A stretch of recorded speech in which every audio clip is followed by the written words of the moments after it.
ജീവനൊടുക്കിയ കുട്ടനാട്ടിലെ നെൽകർഷകന്റെ കുടുംബത്തിന് ഒടുവിൽ വീടിന്റെ ആധാരം തിരികെ ലഭിച്ചു. കുടുംബത്തിന്റെ വായ്പ സർക്കാർ എഴുതിത്തള്ളിയതിനെ തുടർന്ന് SC/ST കോർപ്പറേഷൻ മാനേജർ വീട്ടിലെത്തി ആധാരം കൈമാറുകയായിരുന്നു.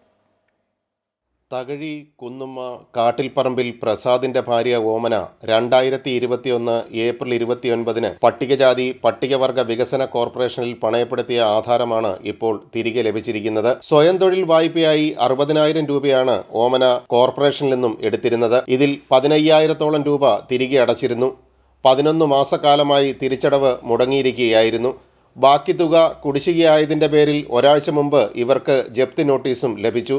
കുടിശ്ശികയായ 17,600 രൂപ 5 ദിവസത്തിനുള്ളിൽ അടച്ചില്ലെങ്കിൽ വീടും പുരയിടവും ജപ്തി ചെയ്യുമെന്നാണ് പട്ടികജാതി പട്ടികവർഗ വികസന കോർപ്പറേഷൻ ആലപ്പുഴ ജില്ലാ ഓഫീസിൽ നിന്നും ഓമനയ്ക്ക് ലഭിച്ച നോട്ടീസിൽ പറഞ്ഞിരുന്നത്.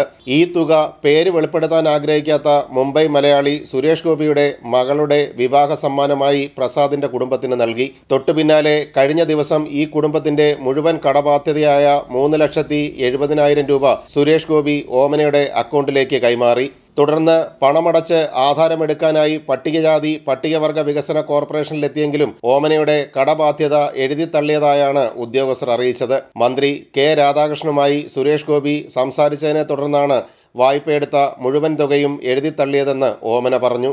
സുരേഷ് ഗോപി സാറ് ഇടപെട്ട് നമ്മുടെ പൈസ അടയ്ക്കാൻ നമ്മളവിടെ ചെന്ന് അപ്പം ഇത് സ്റ്റേ ചെയ്ത് വെച്ചിരിക്കുകയായിരുന്നു. സാറ് മന്ത്രിയായിട്ട് ഇടപെട്ട് സംസാരിച്ച് നമ്മുടെ ലോൺ ഇപ്പോൾ എഴുതിത്തള്ളി. ശനിയാഴ്ചയായിരുന്നു ഇതെല്ലാം. അത് കഴിഞ്ഞ് ഇപ്പം വന്ന് ഇന്ന് നമ്മുടെ ആധാരം പട്ടികജാതി വികസന ഓഫീസിൽ നിന്ന് സാറ് വന്ന് മാനേജർ വന്ന് കൊണ്ടുത്തന്നു. പിന്നെ ആധാരം നമുക്ക് കയ്യിൽ കിട്ടി. കോർപ്പറേഷൻ ജില്ലാ മാനേജർ വീട്ടിലെത്തി ഓമനയ്ക്ക് ആധാരം കൈമാറി. 2023 നവംബർ 11 പ്രസാദ് ജീവനൊടുക്കിയത്. കൃഷി നടത്തുന്നതിനായി പല ബാങ്കുകൾ കയറിയിറങ്ങിയിട്ടും വായ്പ ലഭിക്കാതെ വന്നതോടെയാണ് പ്രസാദ് ആത്മഹത്യ ചെയ്തത്. പാട്ടത്തിനെടുത്ത 3.5 ഏക്കറിൽ വളമിടാൻ 1,00,000 രൂപ വായ്പ ലഭിക്കാത്തതിനെ തുടർന്ന് പ്രസാദ് കീടനാശിനി കഴിച്ച് ജീവനൊടുക്കുകയായിരുന്നു. അമൃത ന്യൂസ്, ആലപ്പുഴ.